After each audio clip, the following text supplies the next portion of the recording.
Easy to get into, hard to maintain. Yes, yes. Oh, oh, oh. I'll have what she's having. Heavens to Murgatroyd! I'll have what she's having. Oh my God!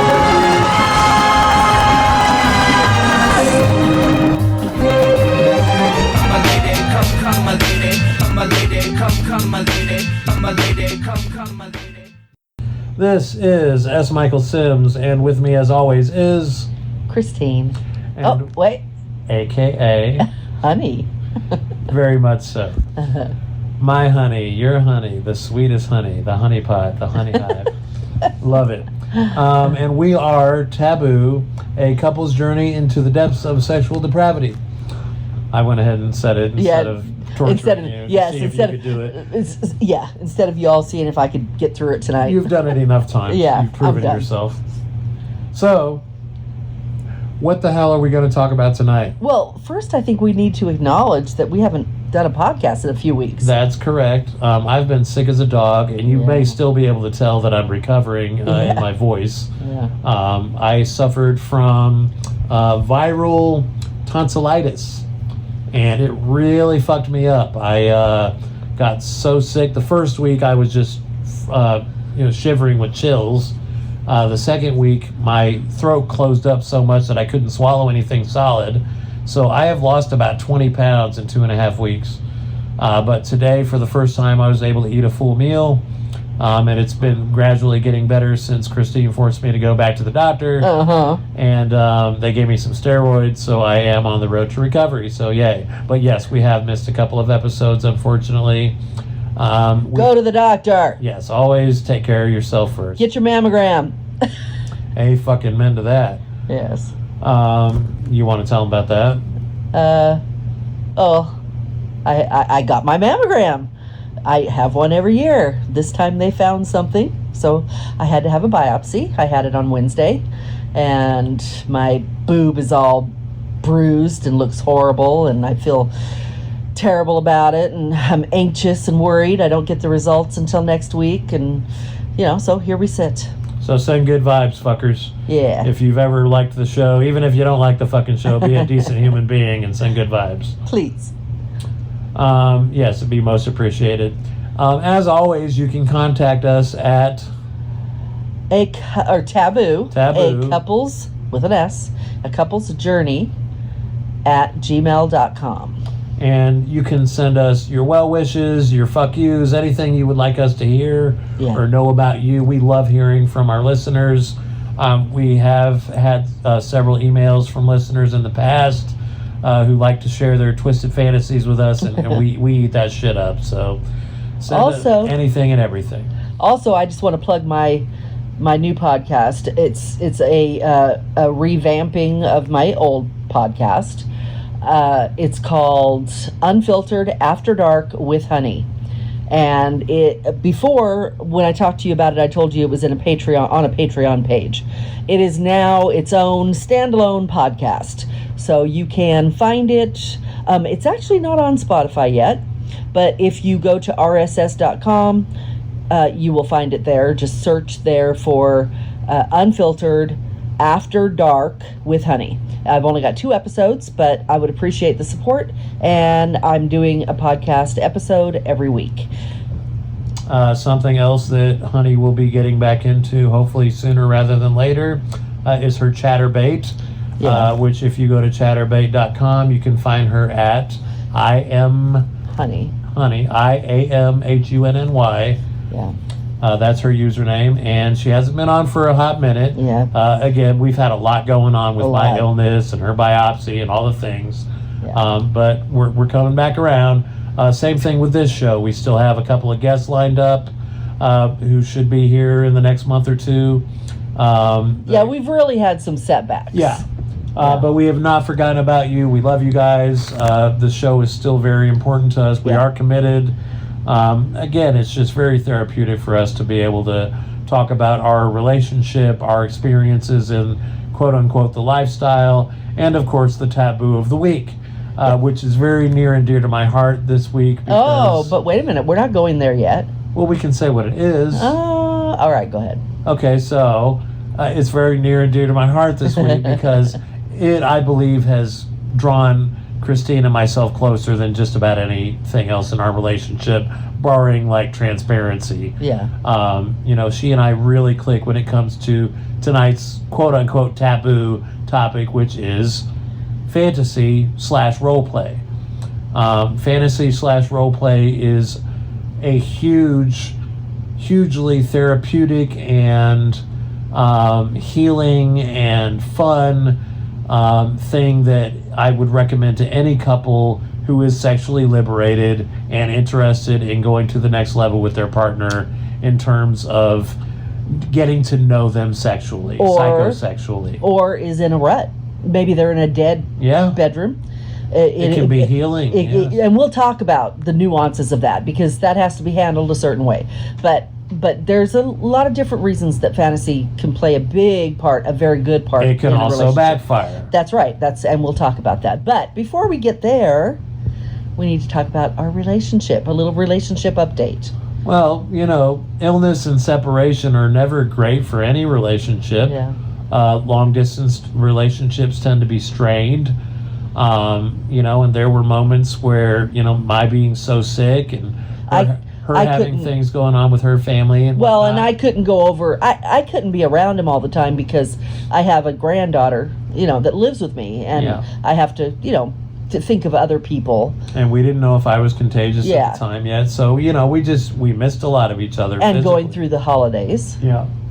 Yeah, so we didn't get to see each other. I think it affected me more than you because, you know, he was sick. So I just laid in fucking sweat. He was just in misery, you know. Miserable. And I was like... And lost 20 pounds, yay. Yeah.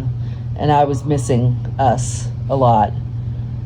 But I did what I could. It wasn't great. Like, so long distance relationships, guys, if you know you're not going to be with your person, your woman, fucking reach out, you know, text her. Let her FaceTime. Let her know you're thinking about her. FaceTime when you can. We do things like we watch movies together. We have shows that we watch, so we'll watch write poetry to her. Yes. We'll read books together. Yeah, I mean, you can stay connected.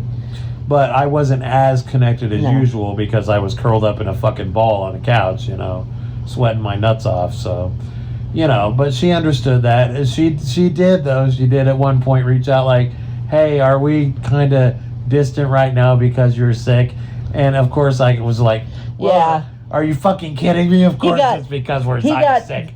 He ignored the fact that I said, is it just because you're sick? And he went straight to, what the fuck? And he completely ignored. So I had to bring him back, and I had to be like, hey. In my defense, I wasn't thinking straight because I had a fever on 103 or whatever. And I wasn't, and I had to tell him, I was not accusing. I actually said, I think it's because you're sick. So listen, but I want you've to probably just check picked up on this by now. Christine and I sometimes fight, and usually it's over things that have to do with the lifestyle. But sometimes it's not. Sometimes it's just relationship issues. Communication. But, you know. The fights themselves have gotten shorter in duration. Yeah. And we started to recognize when they're about to occur and kind of started putting things into place to kind of head them off at the pass. I don't know that...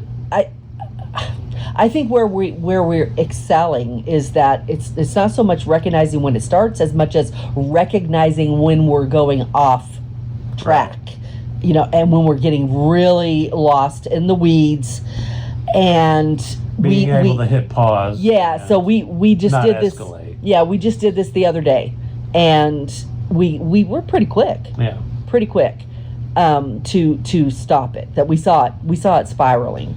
So that's good. So I guess the cautionary tale here is, don't get discouraged if you're in a relationship where you feel like you're in love, yet you're having these really passionate arguments. If you're really connected and you're really communicative, and you're committed to not blowing up. It will get better. It will get better. It may take a few times, but it will get better. Just stick to it and be as committed as you are to making it better, and it will get better. It's frustrating and it's scary. You know, I mean, you get scared that it's too passionate and that you're ruining your relationship, but you're not. It's actually growth every time. So I guess we should give everybody a quote-unquote lifestyle update. We have let our gold membership lapse on Adult Friend Finder, so there's been very few messages on there. Although Columbus, Ohio, 30 male, yeah, there's like 2. As opposed to when we were gold members who had like hardly any caveats on our profile, we were getting like 30 a day. But because he's been sick, and he didn't even say, but I had to have a CAT scan besides my biopsy. Before that, I had to have a CAT scan because I was having something really odd going on with my stomach. So it's been... We have not been amenable to outsiders. No, it's been a pretty difficult month. So yeah, we let it lapse, and we haven't even been on there.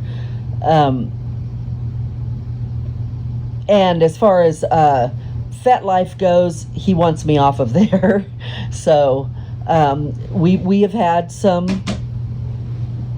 I don't know, difficulties maybe regarding FetLife. I have a profile on there. I told him he could get on it if he wants to, but he hasn't really wanted to. So, and that's fine. But I have, and I told him that the reason why I am resistant to getting rid of it. It's not like the other apps. On AFF and SLS, we're obviously a couple. But we can be a couple on FetLife. As much. But I can do the same thing on FetLife, and I told you that. But the whole thing is, I would be happy. I would be fine with getting rid of it. I mean, I haven't even been on it in a couple of weeks, but I have over 600 pictures on it. So I'm a little hesitant to just get rid of it because I don't want to lose all those pictures. I don't have them all on my own, like on my computer, and there's a lot of really good ones. So I keep it, but I haven't been on it. The last time I went on it was, I guess it was 2 weeks ago. Somebody reached out to me, and I told him about it. And actually, I wasn't on FET. This guy had my text number because I had given it to him about 2 years ago, and he reached out. But he was from FET. I met him there. So it brought up the whole FET thing again. But yeah, I haven't even been on it in a while. Actually, it's funny because he told me to reach out to some men and see if I could find men to meet with, and I did, and I have totally let the ball drop on that. So I feel kind of bad that I reached out to those guys and then dropped the ball. Although I guess I could reach out to them and say, hey, we've been sick, but now you want me to get off of it. So what about the guys you had me reach out to? This is all real time, guys. Well, I don't think that I said I want you to get off of it. I said that may be the end game. But for one, I wasn't aware that you had so many pictures on that. Yeah. For two, you and I never discussed doing a couple's profile on FET. That never came No, I up. told you we could definitely do that. That It's just never a matter came up of in conversation. yeah. You may have meant to speak to me about it and maybe brought it up in passing. Oh, I did. But I do not recall that conversation. This is the first time that I'm like, oh, really? Yeah, we can. It's very simple. And it's not like the other sites. You don't have to request permission. You just change it. I can change it. And that would be fun. We can do that. My thing with FET is that she's been on it for years. Yeah. And she has all these old suitors that, have been trying to get with her for years. And that's the thing and who knows when they're going to pop their heads up, like, hey, look, it's me. And it's like, well, she's in a relationship now, so. And that's the thing that in the beginning of our relationship, he didn't care. But now we're going on, 3 months, and he's definitely territorial, and I think he's getting more into settling into what he feels. And that's not to say, and I'll say this 100 times, and we've talked about this, I brought it up today, that nothing could ever happen with these previous suitors of hers or whatever, but it would not be them showing up to orchestrate some shit. It would be pretty much me saying, okay, gather these motherfuckers if they're actually attractive to you, and let's do whatever we're gonna do, and then I'll fucking reclaim you. He has a fantasy about either like bukkake or just gangbang or just a multitude of cocks of any whatever ethnicity, because he tends to which you guys know if you've listened to our podcast, he does prefer black fetish, cock. yeah. There's reasons for that. Yeah, but regarding Fett, he at times, and definitely in the beginning, was like, oh yeah, keep it, because there's a lot of guys there. We may be able to gather a bunch of them at one time, so I've had it. But recently he got a little, I don't know, we had a little bit of a not a disagreement or argument, but a heated discussion over Yeah, it. it was just unusual, and that wasn't all my fault. No, I didn't say it is. There were kind of mixed signals, I thought, about somebody from her past, and You I was thought like, there was. We needed clarification. right, and we got through it all. Yeah. It's not even worth rehashing. Yeah. But the bottom line is, I don't fancy the idea of guys that have been chasing her for years thinking they may still have a chance. Right. Especially if we're not on FET together, and it's just like she's still a single woman on FET. It's like, well, why? And why are you getting like random calls from people that are married? There was just some weird kind of yellow flaggy type shit that came up. But again, we got through it. It's a non-issue. But it's another one of those instances where we were approaching that, are we going to fight about this kind of mode that we sometimes get in. I would say we've had approximately 6 confrontations where she and I have really gotten into it, and our whole personalities changed during those fights, and I absolutely hate them because it's not our normal dynamic. But when it happens, it's very obvious that we're in a fucking zone that is just fucking awful. And it's funny because he gets very passionate and wants to discuss, and I get very withdrawn, and I just repeat myself. I stay really calm for the most part. I can get really animated, but I get into this place where I just keep repeating myself, like real monotone, like I have already said this. I have already said this, and then I'm that's not going to change my position. Right, on this and that's subject. kind of where we end up. I'm just like, I'm not changing what I'm saying. You keep saying, and he's like, rah rah rah rah rah, and then we're at a wall, and we got to stop. Right, 2 things to say about that, and I've already said the first one, but I'll repeat it because it's worth repeating. We're getting better. Oh, yeah. Those things are getting shorter, and we're Yeah. finding safeguards. Yeah. And then the other thing is 6 times in 3 months and change is not actually that bad, especially for people with baggage from fucking 20, 30, 40 years of relationships Right. with fucking awful people. So And the whole point is to tell you, it gets better. yeah, there's a It light gets at the end of better. the tunnel. Yeah, One of those lights is sexual compatibility. yeah. Maybe our communication compatibility isn't quite as high as our sexual compatibility, but it's still pretty fucking high. It is high because we both are very much into communication. We're both lovers of word and written word, and communication. And spoken word. just spoken She has word. multiple podcasts. Yeah. I like to write, Yeah. and I do a podcast of my own, which I will plug. Fuck it. The Scared Shitless podcast is on Spotify and all Apple, all the streaming YouTube. services, on YouTube. Yeah. The Scared Shitless podcast has got a little registered trademark R next to it, so you don't get us mixed up with anybody else. But we are now in our 2nd season, and all we do is talk about fucking scary movies. Movies that are actually scary, though, not like popular scary movie. Although some of them are popular, but no, movies that actually will scare the shit out of you if you see them in the right conditions. So, yay.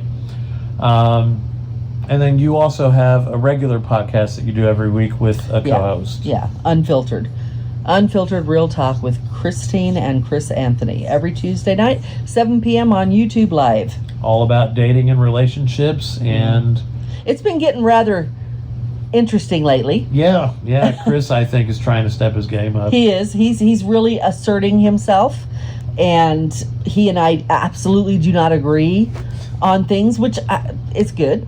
That's good. That's what people want. He's a New Jersey Guido. He and is. She's a California girl. Yeah, and we do not agree, and we butt heads, but at the end of the day, we love each other. We're good. Everything is awesome. But, and he actually, well, we, just like Mike and I have to say, we really are okay. We actually like each other. So Chris and I have to do the same thing. It's like, we are good. But that's what you want to hear. You want to hear opposing thoughts. Some of that tension, you know, it makes for good programming. Yeah, so tune in Tuesdays on YouTube. Unfiltered Real Talk with Christine and Chris Anthony. And the names of the other podcasts will be in the description of this podcast if you're interested. So, and other than these things that we've been dealing with and these growth pains, we've had some issues related to our our personal families, divorces, right? Mike's going through a divorce. Previous relationships that led to housing situations. Yeah. Just all kinds of just personal drama that happens to everyone, Right. So we've been dealing with it fine. It's just part of life. We're just getting through it. The next couple of years are probably going to be interesting. And probably, hopefully, us being us, it'll just bring us closer together. So yeah, that's about it. But we are no less kinky than we were 3 weeks ago. Oh, God. Yeah. We were just fucking flirting today while I was at work, which is inappropriate. Don't do it. But, I was driving and on my way to a 3-hour away fucking client, and I had some time on my hands. So, yeah, we discussed some fantasy, and that kind of, I think, led to tonight's topic. Yes. Fantasy / role play, because it's been an integral part of our relationship almost since the very beginning.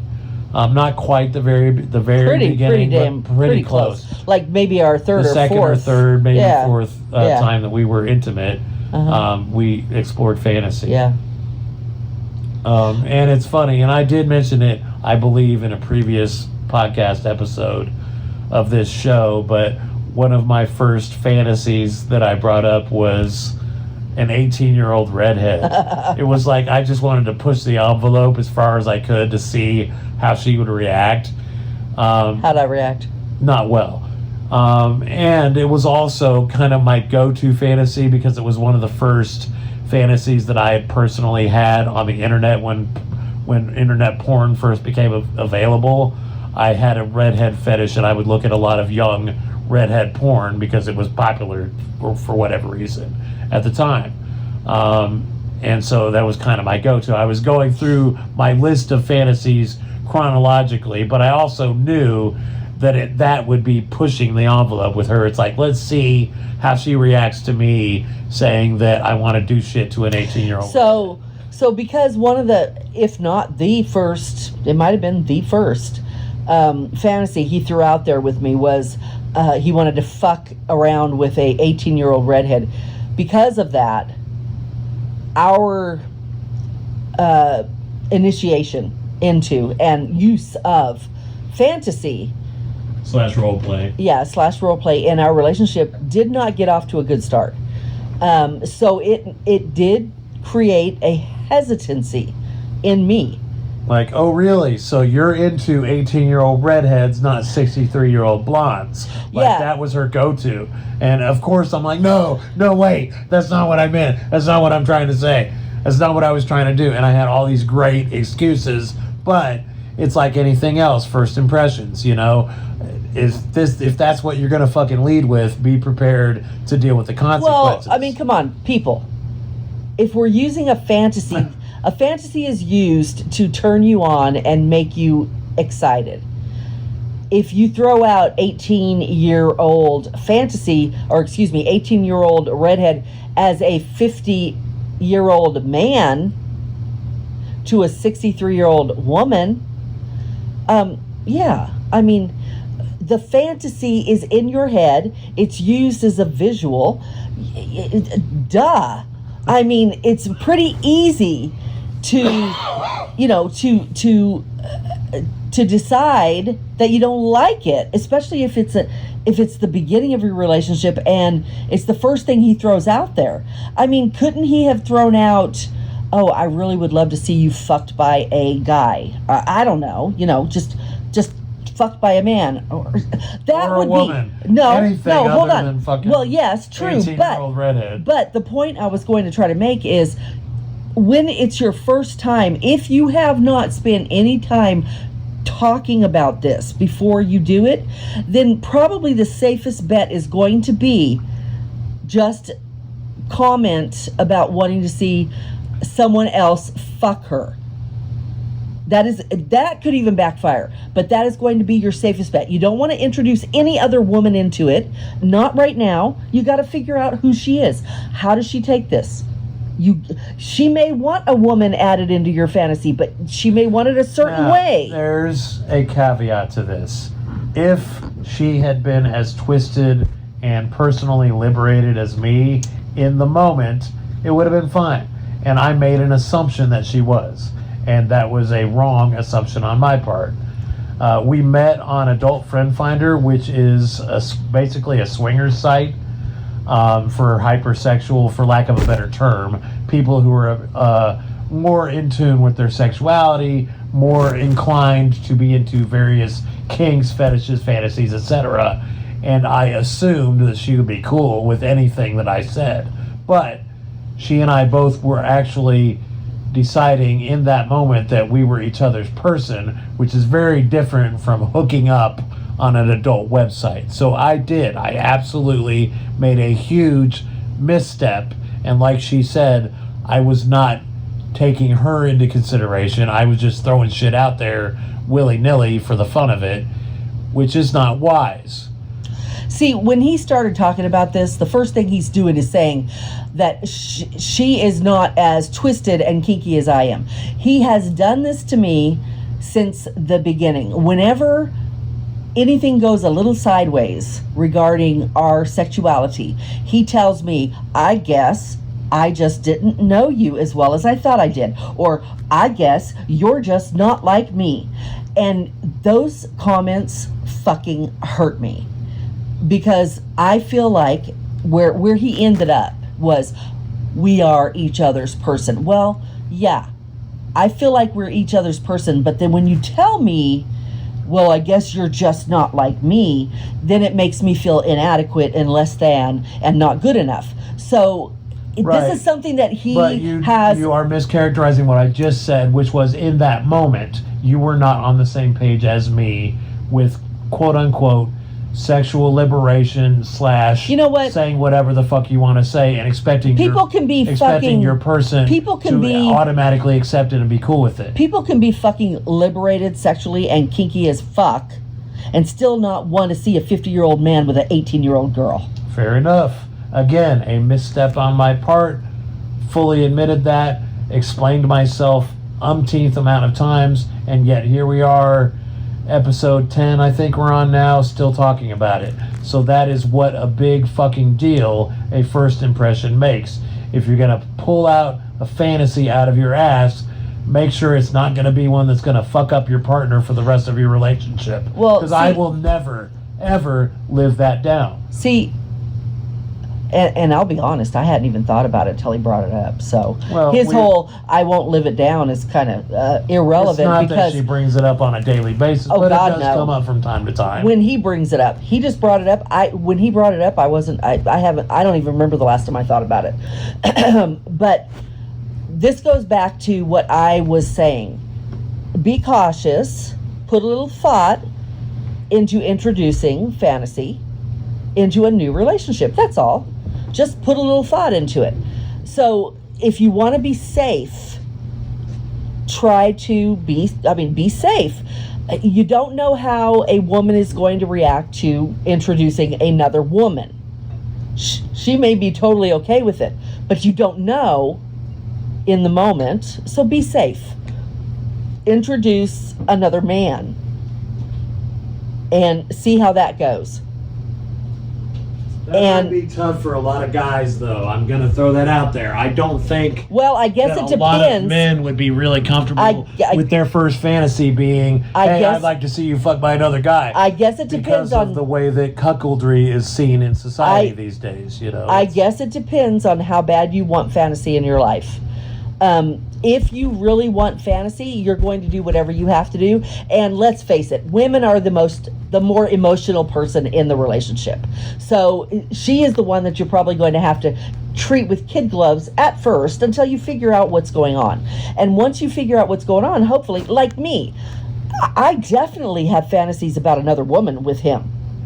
But he's had to learn how that happens. He's had to learn that, okay, I don't want to hear him telling me that he wants to fuck an 18-year-old. Now, we have figured out a way to fuck a 15-year-old.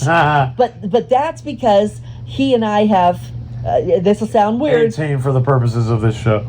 Well, no, it's okay, because when I explain it, it's pure fantasy. It's a previous version of herself. It's us. It's Mike when he is older. And Mikey actually is even younger than Chris. But he doesn't get with me. It's Mike, and he is older. He's like in his mid-20s. And Chris is 15. Because that's when Christine lost her virginity. Right. And we do role play that, and I'm totally okay with that. See, so that's a contradiction. I wasn't okay with an 18-year-old, but I'm okay with a 15-year-old Christine. As long as it's you. See, but that's what I'm talking about. Be cautious until you learn your partner. You can have what you want. You just might have to tweak it a little bit. And that's okay, as long as you really want to be with that person. If you don't want to be with that person, that's going to feel like a lot of effort that's not worth it. Okay? That's going to tell you that's not your person. If it doesn't sound interesting to you to figure them out, if it doesn't sound exciting to you to figure them out, they're not your person. You should feel excited at the prospect of figuring out what turns your person on. I'll tell you what, and we have both done this. She's done it a whole lot more than I have. But we both have gotten excited about the other person's fantasies, even though that fantasy did not necessarily appeal to us. Right. For example, I am so not into blowjobs. I have never been into blowjobs. Ever since the first blowjob I ever got, I was like, okay, meh. You know, it just didn't do it for me. Okay, I'm a rare guy that's not into blowjobs. Which kills me. It doesn't anymore. I'm getting used to it, but it killed me in the beginning. But she happens to be a woman who is fantastic at giving blowjobs, who has never had an issue getting a guy off by sucking his cock, who actually gets off herself on pleasuring a guy in that manner. And so it's like I'm depriving her of that release because I don't get off on blowjobs. And so I have had to adjust my view of blowjobs and realize that her getting off is what gets me off. And we've talked about this in many episodes, and we will never stop talking about it. The fact that I love nothing more than to go down on her. It is my favorite pastime, and it gets her off every time, and that excites me. Her getting off is what excites me. And so I've had to kind of rewire my brain when it comes to blowjobs, knowing that she gets off by sucking my cock to orgasm, which still hasn't. It did happen once, and I came all over her face, and it was great. But once, I mean, we've been together over 3.5 months, so I'm working on it. But we've come very close a couple of times, and in the midst of my illness the other day, I said, hey, get on your knees and suck my cock. And she did, and it was fucking intense, and I was fucking hard as a rock the whole time, and she has scars on her knees to prove it. So again, even if you're not into the fantasy of your partner, it is entirely possible and advisable to get off on the fact that you're getting your partner off by helping them realize their fantasy. Does that make sense, baby? Did I say that right? No, absolutely, 100%. And I would say you've probably done that with me on lots of fronts. So I had something to say, and I'm going to try to recapture it here. I needed to break in, and I didn't, but I really needed to interrupt you so I could say it, so I wouldn't lose it. But I'm going to try to recapture it here, because I think this is really good. Because I'm going to share something with you that I was going to share with you between you and I the other day before you told me to get on my knees. And it's interesting that you told me that day to get on my knees, because it's that day that I was going to share this with you, and I hadn't yet. And I decided after that moment to keep it to myself. But I'm going to share it with the audience because I think it's important. So he explained to you that he has never been about blowjobs. Blowjobs for me, sucking a cock for me is such a big deal. Well, it used to be. It used to be such a big deal that I would actually get massively disappointed if I was with somebody who said it didn't matter to them. And that was him. But I was so attracted to him for so many other reasons. And his communication style, his ability to use words and touch me emotionally was so at the top of the list of things that I've never had in a partner that I needed to, and this is something I always tell people not to do, but I overlooked. I decided to not pay attention to the fact that he wasn't into blowjobs. I put that on a shelf and I said, fuck it. I am so into the other stuff. The other stuff is so important. And I'm glad I made that decision. But what has happened over the last 3 months is, and I just realized this like 3 days ago, because it was only 2 days ago, yesterday, that he had me get on my knees. That is the first time he's had me suck his cock like that in probably at least a month. So let's say it's been a month. So in that month, and in the 3 months that we've been together, and I've only been allowed to suck his cock to the degree that I like to twice, yesterday being the second time, I had conditioned myself, and this is what I was going to tell him, to not want to suck cock anymore. Which, when I realized this, and I realized it probably about 4 or 5 days ago, it was just a sudden realization, and it very much took me by surprise, because I genuinely adore hard cock.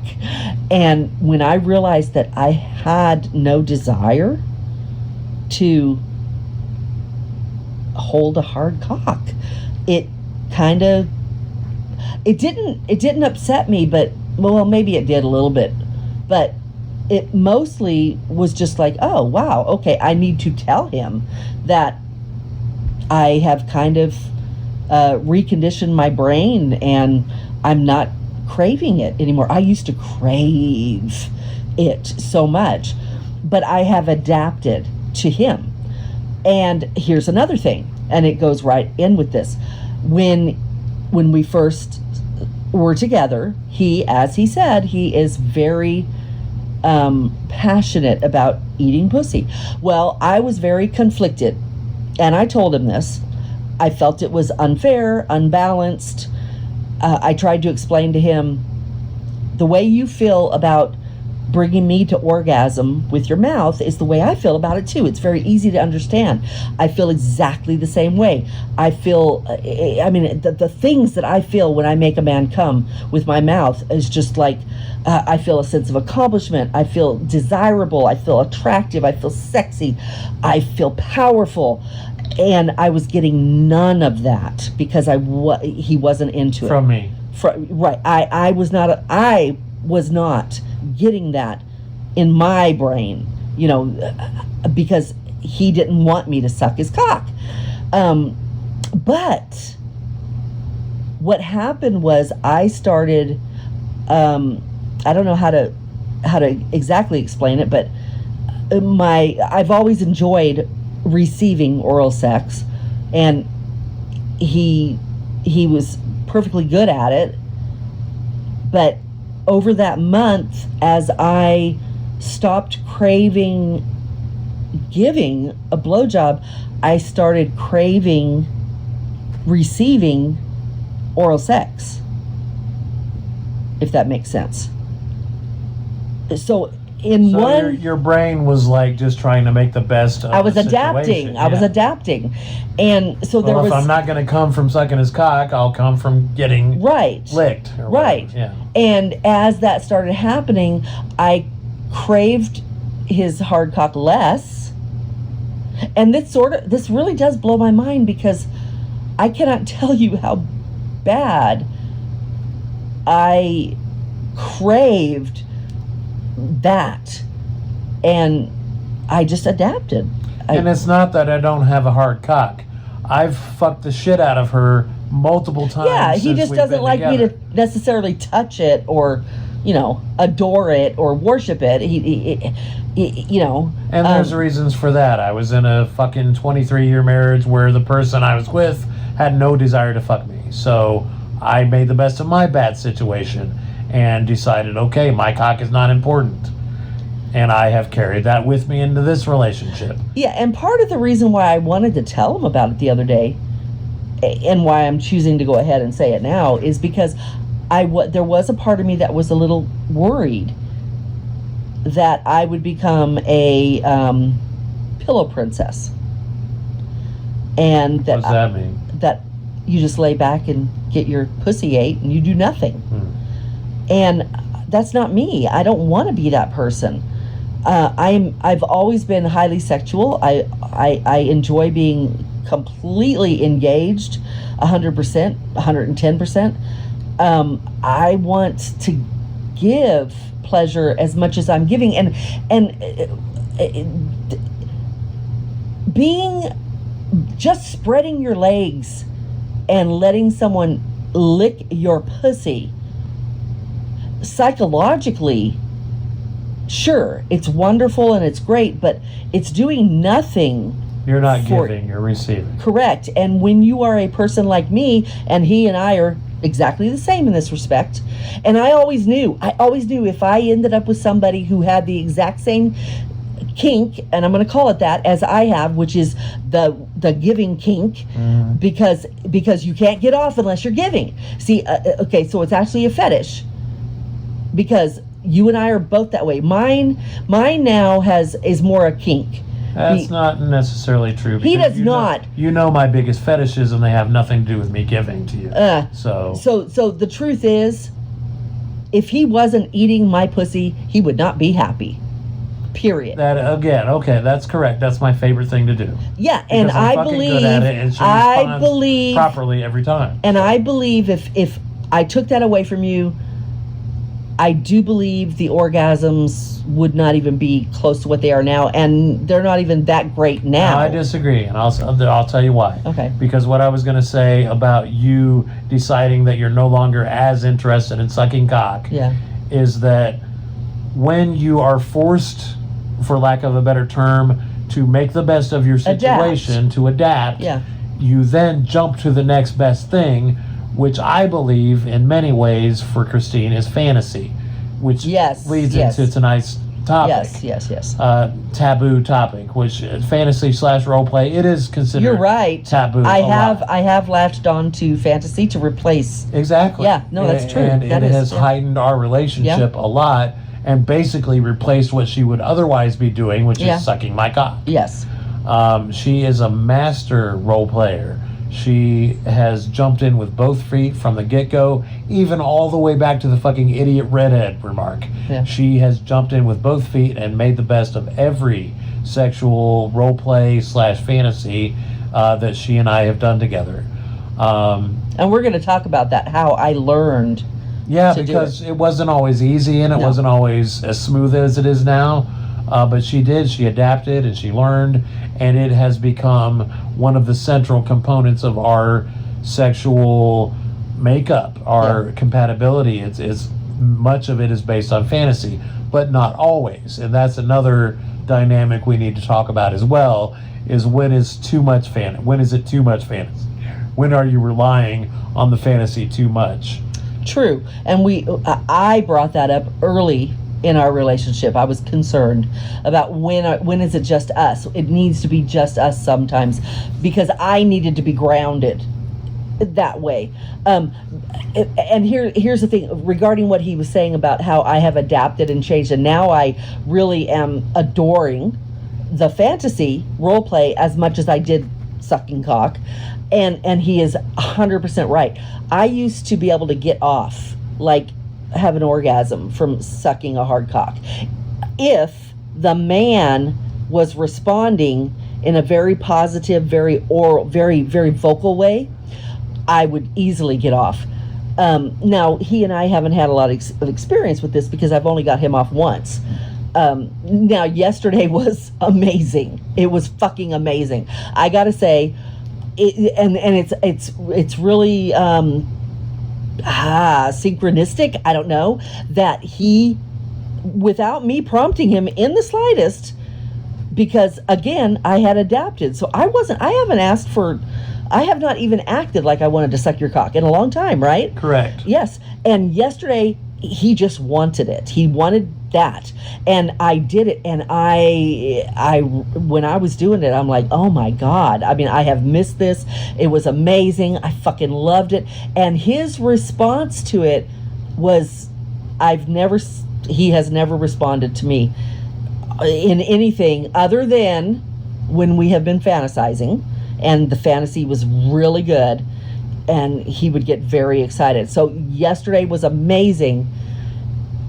And the only reason it didn't end perfectly is because I was so Yeah. sick. It was the day before yesterday, I think. okay. But I was so sick Yeah. that as I was responding to her properly with full enthusiasm, I was breathing heavily and moaning. Yeah. And I've been suffering from viral tonsillitis.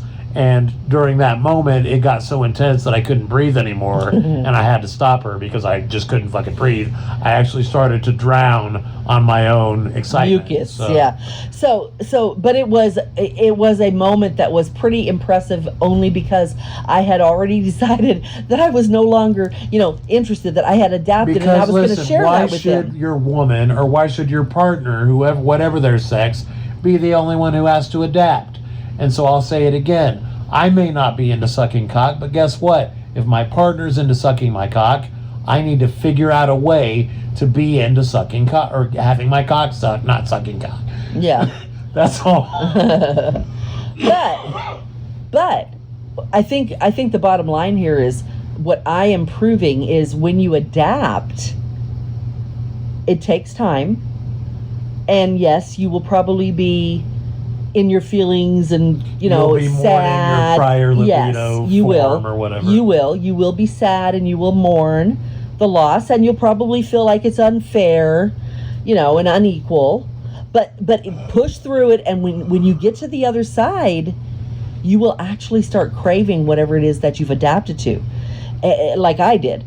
I got to the point where, oh my God, every time he would go down on me, it was like the best sexual experience I've ever had. And this is coming from a woman who was in a 23-year relationship with a man that all he did was orally satisfy me. That was it. But it was nothing like this. Nothing. That says a lot, because 23 years. And versus 3 months. Yes. And this man right here does things to me orally that I've never had done to me, and he makes it feel like a complete sexual experience, whereas usually it feels like a foreplay, which is what it typically is. Yeah. I don't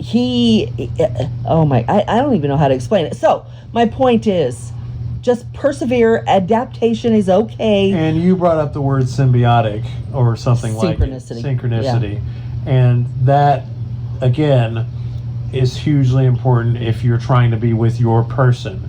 If your soulmate, your partner, whoever you're with, if they're going to be your main squeeze, however you want to put it, yeah.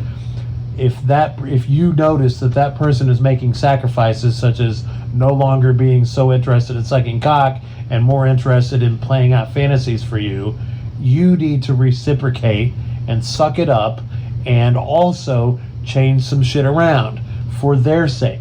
That synchronicity, that is symbiosis. And so it was nice that it worked out that the very day she was going to tell me, hey, I'm not so into sucking cock anymore, I said, get on your fucking knees and suck my cock. It was, yeah. So how does fantasy play into all that? Well, so during that moment, I hearkened back to my previous failure at helping her fulfill one of her fantasies, which was going down on me with another woman. And it made me think of the time that I was on a couch with her and she... Halloween. And she and an invisible girl were sucking my cock at the same time. And that was my fantasy. I'm the one that said that. And I totally got into it. It was oh my intense, God, he was... But for whatever reason, we didn't finish it out. And I was an asshole and didn't continue the fantasy. Well, yeah, we got interrupted on the couch. We went into my bedroom. And then I just went down on her. Yeah, and he just... And when he decides it's done, I mean, we do what he wants to do. And that was that. So there's a whole long story about how that ended. It wasn't great. It's great. On a previous episode. Yeah. Basically, I did penance and let her fuck a white guy, which I did not want to do. But all's well that ends well. We learned a whole fucking lot about each other. I learned a whole lot about myself.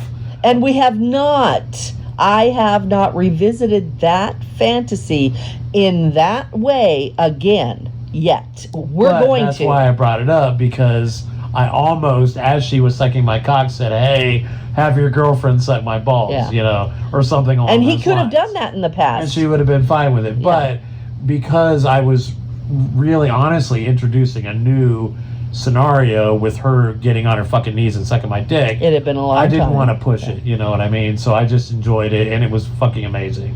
And I told him, because he did tell me later, he said, I almost said, have your girlfriend, suck my balls while you suck my cock. And I said, you should have, because I would have been 100% into that.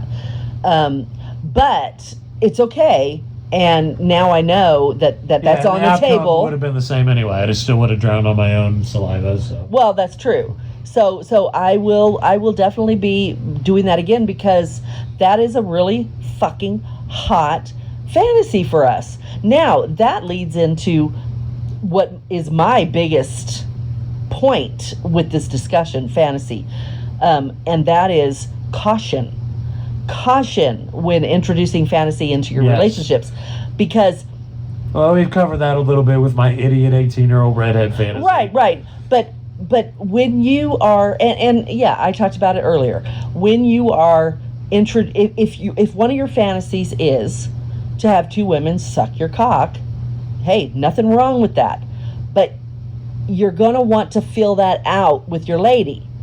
You may bring it up in discussion. If you watch pornography, turn it on. See look at her body movement. All right, and I'm going to take a huge risk here and make myself sound like an evil, manipulating guy, but I would still give the same advice that I gave to my kid brother when he wanted to start exploring the lifestyle with his wife, which is what I did with my ex-wife, which was the very first fucking thing that you need to do before you introduce any fantasies or talk about doing shit in the lifestyle or anything else, is make her feel sexy. If she doesn't feel sexy, if she doesn't feel like you desire her, how the fuck is she gonna get into anything fantastical or in the lifestyle? She needs to feel like $1 million. So buy her fucking lingerie. Take pictures of her. When you take pictures of her, jerk off to those pictures. Okay. Make her feel wanted and sexy and exciting. I agree with that to an extent. Be careful even with that. Don't go too overboard. I'm speaking as a woman who, if you went too overboard, I would be suspicious.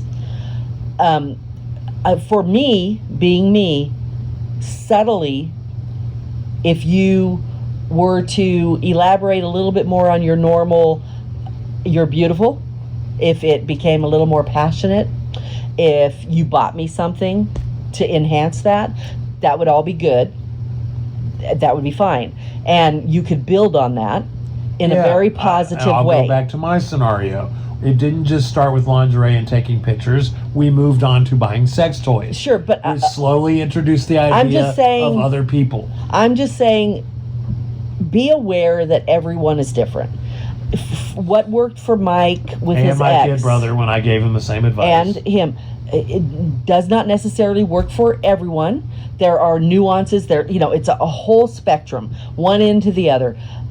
Be aware of where your lady falls. That's all. That's all I'm saying. Some ladies are not going to respond if it's too much. They're going to get suspicious. Some ladies are going to respond great. Just be aware. That's all. Body language. And it Pay wasn't attention. just that. I should add that there was a lot of communication. There was a lot of conversations. Well, that goes without question. Yeah, communication has to be key. Have to. You have to be transparent, open, show your motivation, just be 100% honest. Look, and babe, I have these thoughts, these feelings. I don't see them going away. We work together to whatever. We're only talking about fantasy right now, and he's talking about actually going into the lifestyle. But it all started with fantasy. Right, and but that fantasy is the gateway to the lifestyle often. But fantasy is part of, as you said, the gateway. And fantasy is, you don't have to prep a woman or a man for the full-on lifestyle experience just to get to the fantasy. So, take it in little bites, little steps. But it kind of depends on what the fantasy is. If you have a fantasy of double penetration, obviously that kind of involves fantasizing about the lifestyle. Hold on. That leads me into the whole point of, is this strictly fantasy? Is this something that's going to become a reality? We talked about this today. That's right. Because or we were is flirting this today yes, and fantasizing. Or is this somewhere in between? I'm not sure. Not quite sure yet. That's right. And so you're not necessarily. Also talked about what happened today because it's a great example. Okay. Well, we were flirting, and he told me that we started the whole conversation about double penetration, and I texted back, oh, are you talking about two cocks in you and another man in my pussy at the same time? And he said yes, and I said, oh, okay, that's cool, and then we talked about size, and the fact that he'd probably have to be a smaller size than him. White guy. Yeah, and so we talked about that for a little bit. And then he said that he would like to be licking my clit while I was being fucked, and I'm like, I went with that, and I'm like, but now hold on. You do realize no, that hold if on, you're licking my clit, no, that you will be. No, that's not how that went. No, I was getting there. See, first he said he wanted to lick my clit, and I was like, oh, that's hot, right? But while she's getting fucked.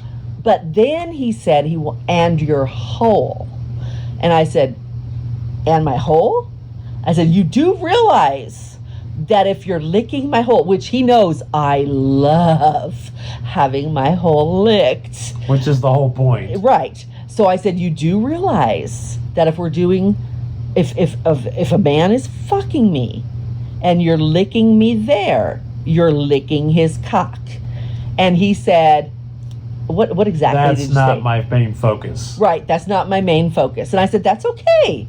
That's okay. It's hot, so I'm good with that. And I'm glad she said it's hot. But here's a fact. I have actually had my finger in her pussy as if I'm fucking her with a cock. And I've put my tongue in her hole while I'm fucking her with my finger. Knowing that I'm kind of imagining her getting fucked. But my whole point of licking her hole while she's getting fucked is not that I'm licking a cock. No, of course not. I'm licking her hole while she's getting fucked. Of course not. And the whole reason I brought it up, or I pointed it out, is because some men are hypersexual, are hyper homophobic regarding that. And they're, if you point that out, they're like, oh, yeah, hang on. Yeah, you're right. There's a guy's tongue on my cock. Yeah, exactly. Or a guy's cock on my tongue. Yeah, and his response was perfect. That's not my main focus. Okay, that's awesome, because that means I am secure enough in my sexuality that I can stick my tongue in my Yes. woman's pussy while she's getting fucked by another Right. guy and not feel gay. Exactly, and that's why I said because that's hot. That is fucking hot. So if that doesn't bother you, I am like I'm ecstatic. down with the sickness, I'm yeah. ecstatic, yes, because that's fucking hot. So yes, we had that fantasy today. Which then led into Yes. not often recurring fantasy, but a couple of times it's come up. Yeah, that we've talked about it what a few would times. happen if I came home and Yes. you were with a guy. Yes. When I walked through the front door. And so this one was, we were talking double penetration. So he said, what if I came home and you were with two men? And so we played that out. Oh, we did this or whatever. And he said, I just want to make it clear, I wouldn't want it to be anybody you have known. I don't want one of those guys that's been chasing you. And we've talked about this a lot. And that's okay. The I get things that. she and I do together, the other people who are involved, we want NSA, which is Right. 100% no strings attached. Don't know them, don't Basically, care. they're sex toys. Yeah. And they're willing sex toys. And that's what he said. He said, if it's one of the guys that's been chasing you for years, it's going to feel less like a sex toy and more like somebody that just wants you. And I said, I totally agree. I get that. It makes sense. So it would have to be somebody else. Well, then about an hour passed, and we had stopped talking. Because I was at work. Yeah, he was at work. And so I thought, I need to clarify this. So I sent him a text, and I said, by the way, you need to clarify to me if this is just fantasy, if it's something you want to happen in real life, or if it's something you're unsure of. It needs to be clarified. And he replied back, I think it's something I want, but as of now, I'm unsure.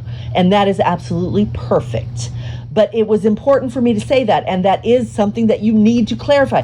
That is one of the most important things, I think. But I will tell you, and I haven't told you this, so here's some more real-time shit, is that it excited me that you were interested enough to ask me.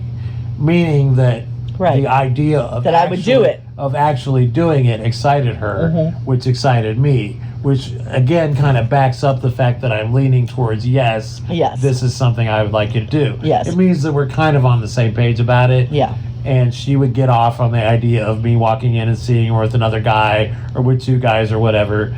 So we may actually be leaning towards doing this. Yeah. But We are. But because of recent events and like people from her past and things that just wig me out a little bit, Yeah. I've been hesitant. But I think that's easy to get over. And so, yeah, who knows? Maybe in a week, a month, whatever, we'll be telling you about our new encounter that involved the surprise cock or two. Sure. So, Yeah. And but that's how fantasy works. It's not always something that you're going to live out. It could be something you're unsure about. Right. That you may eventually want to live out. Or And- that you know for a fact you'll never fucking live out. And that is the importance right there. So I talk about this a lot on my previous podcast, on my current After Dark podcast, talking about because it's a great way to spark a dead relationship. So if you are currently in a dead bedroom scenario and you haven't had sex in a long time, one of the great ways to spark that attraction again is fantasy. Now, it's not going to work if you guys have fallen out of love and you really, really are not interested anymore. It's not going to work. But if you still love each other and there's still the possibility of being in love with each other, you're still attracted to each other, you're just, maybe you've gone without for so long now it's awkward. Talking about introducing fantasy into your relationship is an awesome way to get those juices flowing. But you need, now we've already talked about being cautious, and I stress, be cautious. Be non-committal when you introduce it. I would say an easy way to do that would be to include sex toys. If sex toys hasn't been something that you've done with your partner, oh, definitely. Introduce a sex toy, Definitely. and that is a form of fantasy. Hey, imagine that this is my cock. Imagine that my cock is 8 inches long, or whatever. Not only that, but you can get a smaller than yourself cock dildo, and you can double penetrate her. And Hey, imagine you're being double Right. penetrated. right, you could even just introduce lube. I mean, I know that seems really simple. Imagine my fucking you gets you off so much that you're actually wet. Right. You know, some women maybe in their 40s, 50s aren't getting wet anymore. You introduce lube and just fantasize with her about what's making her wet and let her feel that. Trust me, if she is dry like the Sahara, if you put lube in her and you are talking to her about what's getting her off. We recommend Astroglide, by the way. Yes, that could be enough. But what I was going to say is, so you need to be cautious. But more than anything, when you first start talking about fantasy, the very first thing you need to do, because when you're in a dead relationship, you have lost trust, whether you meant to or not. The trust is breaking down because you're not intimate anymore. So you need to start rebuilding trust. So one of the things you're going to have to do when you start fantasizing is, the first thing, to clarify whether it is, look, babe, this is not necessarily something we will ever do. You need to trust me that if it's not something you're into, if you don't like it, we will never do it. It doesn't matter how much I want it. I love you more than I want this fantasy. So we're good. You should feel comfortable to explore it uninhibited, knowing that I don't want it unless you want it. And you're going to have to convince her of that. It might take a bit to convince her of that, but it's important that she knows, and that you know, no matter what you guys talk about fantasy-wise, it doesn't need to actually happen in real life. Escalate to an actual encounter. No. Yeah, unless you mutually want it to. And she should feel no pressure. You should feel no pressure that is something expected either. Now, let's say that things go great and you and your partner have rekindled your romance and you now have a regular fantasy occurring. Let's just say, for example, double penetration. She realizes that she enjoys having a dildo in her ass while you fuck her pussy. Okay, double penetration. You have to specify double penetration, double vaginal penetration. Right, there's DV, DVA, and deep, but double penetration. Regardless of typically- what it is. Typically, double penetration refers to a Ass cock in and the ass pussy. and a cock in the pussy Yeah. at the same time. So I'm just throwing this out there as an example. You've been using a butt plug on her and she realizes she enjoys it. That's part of your fantasy, is you now have a double penetration fantasy. When does that fantasy override your normal intimacy? Or is it even possible for that to happen? In Wait, other words, what? when does it become a fetish versus Oh. just a fantasy that you introduce to occasionally use in your Okay, so sex basically life? what you're saying is, if every single time after introducing that fantasy, if every single time we end up having to go there for me to orgasm, that's a problem. It is now a fetish. It could very well be a problem. Well, I personally... But if both people are on board doing it that Well, way every time, it nah. may not be a problem. well, hold on. But that's where communication comes in. Yeah, because a fetish means you cannot achieve orgasm unless you do this thing. And to have two people so invested in one fantasy that neither one of them can orgasm unless they fantasize, that's not going to happen. They So could become furries. yeah, that's typically not going to happen.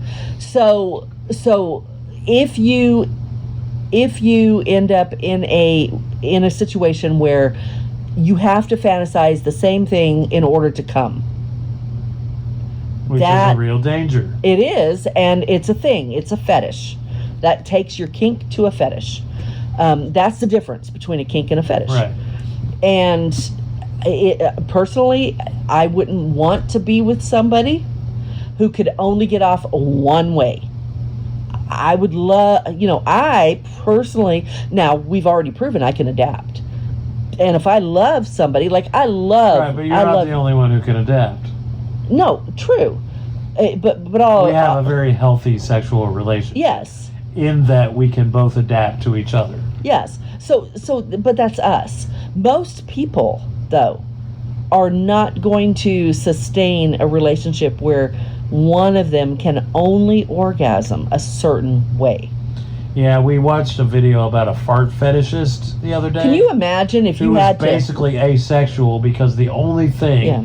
that gets him off is intense farting during sexual play. Which you're not going to find, you know. No, it's so rare that Right. he's had to pay women like these dominatrixes. Yeah, go eat a bunch of broccoli and come back and fart. Basically ungodly amounts Yeah. of money to do unnatural things to themselves so that they could fart on it. Can you flatulate on imagine? him. Can you imagine? And that's what I'm talking about. That's the dark side of fantasy roleplay. Well- is that when it turns into a fetish, Right. it can get overwhelming and Right. dangerous and create thought pathways that are very fucking difficult to undo. So how do you avoid that?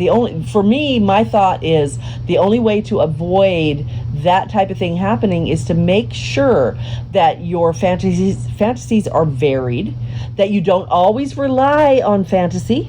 You have to have time where it's just It's just you. the two of you. Yes. For its own sake. Just Yes. Intimacy for its own sake.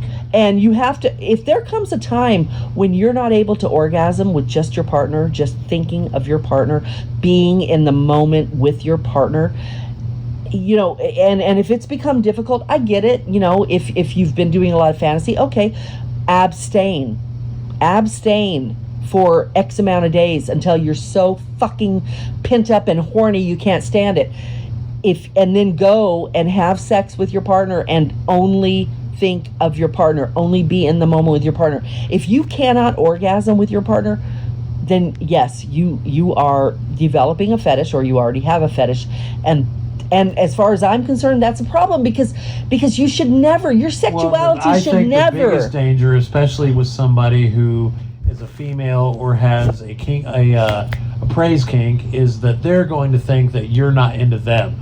They're going to think that you are not attracted to them sexually by the way they look, by the way they act, by the let's things that they face have it. to offer. Let's and face it. basically, you're proving them right. Yes. By always relying on your fetish to get off. I mean, you cannot tell somebody, "Oh, baby, I think you're absolutely the hottest thing I've ever seen," and then not be able to get off to her. Period. You can't spin that. But Not over time. it's kind of a double-edged sword, though, because we did talk about earlier, what if you're in a dead bedroom? That means that you no longer find your partner attractive. What's the best way to if you're in a to make your partner attractive again? Maybe to introduce some kinks. Okay, if you're in a dead bedroom and you're staying together for the sake of the kids, the finances, whatever, and you need to make the best of it, yeah, you may need a fetish. You may need something that you rely on. General advice would be try to change it up. Well, but that's probably not going to work for most people. Right. And the truth is, you probably do need to grab onto something that's going to work for you every time. It's like Al Bundy on Married with Children. He would always, before Peg would come in and say, "Please fuck me, we haven't had sex in 2 weeks," he would pick up a Bigham's magazine and force himself to get aroused, and then he would fuck her. So that's a TV show. I used to That know. was their actual dynamic. On Yeah, but that was a show. TV show. I used to know a actual couple that were friends of mine, and she had gained a lot. I mean, like 300 pounds. So, and I mean, she gained like 300 pounds. So she probably weighed about 450 So perhaps she was no longer sexually attractive to her husband? at all, at all, and Through no fault of his own. right. And they had like 5 kids. I mean, it's just what happened. She just kept gaining weight every time she had a child. Some people do that. Every time they have a child, they get bigger and bigger and bigger. And that's what happened. She was only like 27 years old, and she was probably about 420, 450 pounds. And he literally, because he still had a high sex drive, and so did she. And he would fuck her all the time, but he would always have a pornographic magazine opened right beside her head on the pillow. She would lay there and he would put it opened right next to her head. And how does that make you feel? Right. How can you imagine? And she would laugh about it, but she would laugh about it, but how do you think she really felt? For her husband to do that. I'll answer that in that she had multiple children with him. She stayed married to him. She allowed him to do these things to her and with her. I would say that she probably ended up making out okay. You know what? They were together until they moved to Ormond Beach I've talked to them. He actually ended up passing away about 2 years ago, and she is now a widow, but they were together the whole time. Yeah. Yeah. Because sex was not her highest compatibility issue, Right. obviously. But it was clearly high on his list. So Right. she did what she felt she needed to do to get him off. And I have no doubt that he And probably that was their dynamic. he and it probably worked for cheated them. the entire Well, time they were hopefully married. not, but that's possible. That's Yeah. actually likely. Yeah. Yeah. But yeah, that to me is a matter of respect. It's like, all right, dude, like what you need to do. So for me personally, and I kind of went through this with my ex who was overweight. She was half Puerto Rican. She had curves, fucking overweight her whole life. What you need to possibly do is make that your kink. Now you're into big women because Right. that's who you happen to fucking be with. So figure your shit out and watch porn of shit happening to big women if that's what you need to do to become attracted to big women, if that's who you're with is a fucking big woman. Again, adapt. Exactly. And everybody can adapt, but some people don't want to adapt. If you feel like you're the kind of person that can't adapt, it's because you're being stubborn and you're being, I'm sorry, but you're being selfish. And I will say that's a mark of maturity. I don't think that a lot of young men are capable of that. Basically deciding that your main turn on is the person you're with. And so I would say that probably in my mid-30s, that's when I was mature enough to kind of figure that out. I started watching porn all the time when I went to watch porn that looked like the person I was with. And that's continued to this day. I won't watch porn of people who don't look, of a woman who doesn't look like the woman I'm with, because I'm not interested in doing anything with anybody besides the woman I'm with. I'm monogamous, but that's for a monogamous person. It could be different for polyamorous people, bisexual people. That's just for me personally. But I would say it's a mark of maturity that what you are sexually interested in is the person that you have decided to be with for the rest of your fucking life. That's how it should be. True. That's not how it always is. No. But again, I think it's often a mark of emotional / sexual maturity, is that is who you should ideally be interested in. My ideal is whatever your partner looks like. Right. Yeah. Not an 18-year-old redhead. Well, fantasy is not reality, right? Fantasy is not reality. That is what fantasy is. Be careful when you're introducing fantasy that involves other people. Your fantasy might be that you want to fuck her in the ass. It has nothing to do with anybody else. It has to do with fucking her in the ass. I've always wanted You to know. have sex in public. Right. Your fantasy might be, shoving certain things inside her. A cucumber. I don't know. Gourd. Whatever. But it might not involve other people. You need to pay attention to your partner, know who they are, and approach fantasy with caution so that you can continue it. And the idea is you start off small, little bites, figuring it out. If you feel like your partner is a little, skittish, then definitely start with fantasy that just has to do with the two of you. See how Maybe she sex or he, toys. yeah, see how he or she responds to it, and just go from there. And hopefully you gradually get to the point. And here's the thing: talk at times when you're not in bed. Talk at times when you're not having sex. Hey, how did that go last night? How did you enjoy that fantasy? Have conversations about it. Praise your partner if they do anything right. If they do anything at all that excites you, makes you feel good. We need to talk about, and we'll end it with this, if that's okay. Yeah. We said we were going to talk about how I didn't know what the hell I was doing when we started Right. this. At the beginning, she hadn't done a whole lot of fantasy role play. No. Even in previous relationships that involved the lifestyle, it was more of a, hey, let's try this in the lifestyle, and less of a, hey, let's pretend we're going to do some shit. Yeah. Whereas from really honestly the very beginning of our relationship, it was more of a, hey, let's imagine we're going to do XYZ, and then maybe we'll actually do XYZ. And in the beginning, I told her my main fetish was double penetration with African American men, and she didn't know what to do because that was never on her radar. And so I had to feed her. I said, okay, well, when I'm fucking you, say, oh my God, your cock is so big. Oh my God, I've never been fucked by a cock this big. Oh my God, I love your black cock. And things like that. You know, it was like I had to kind of inform her as to what excited me that had to do with the fantasy itself. But then I took it further. I started learning what he wanted based on his body language or the way he responded as to whether he wanted me to make him, as he's fucking me, the black guy, or he wanted me to be inviting other people in to our current session. Right. One of the dead giveaways is if I am slapping her face with my fingers, that's me imagining black cocks slapping her face. So he's fucking me and other people are around us and joining us. So if it's I all put about her hands on my nipples, I told her from day one, Yeah. I imagine that my nipples are the heads of black cocks and she is stroking those black cocks. And she instantly knows that that's the fantasy that I'm doing. and that's it. And I had to tell him. I had to tell him. I don't know if it was the very first time, but definitely pretty quick. I said, I don't know what I'm doing.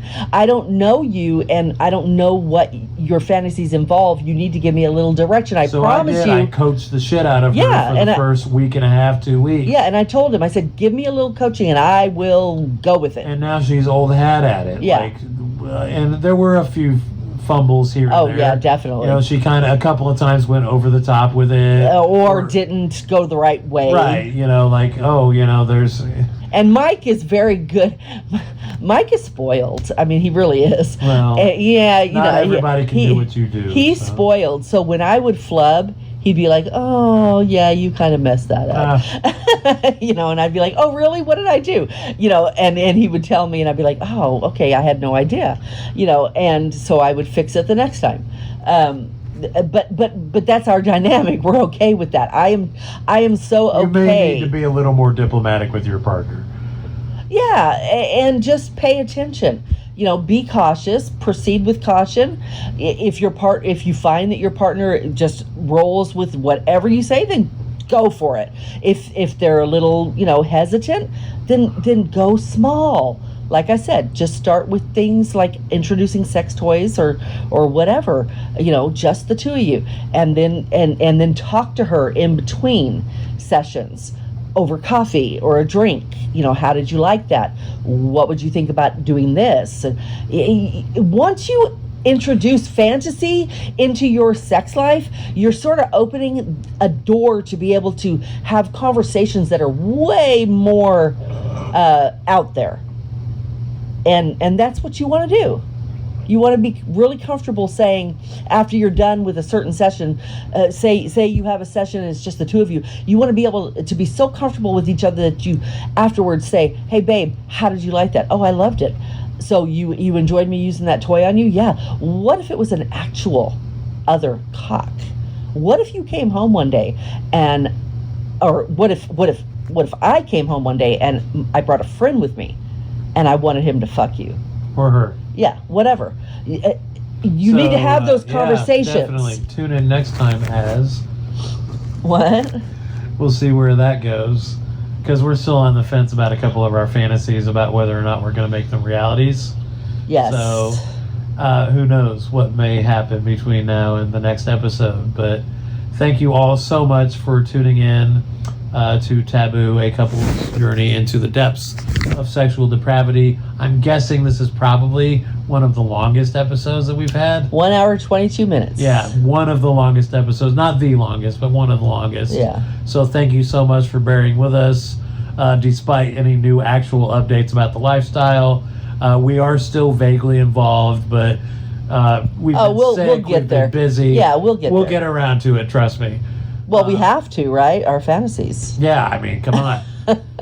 How are we going to do DP without two cops? Plus, I have to give you the update on my biopsy. So Exactly. Come back next week, find out if I have cancer or not. Send us emails, write the comments on YouTube. We love you guys. Thank you so much, and best of luck to you in all your sexual adventures. Yes, absolutely. Bye-bye.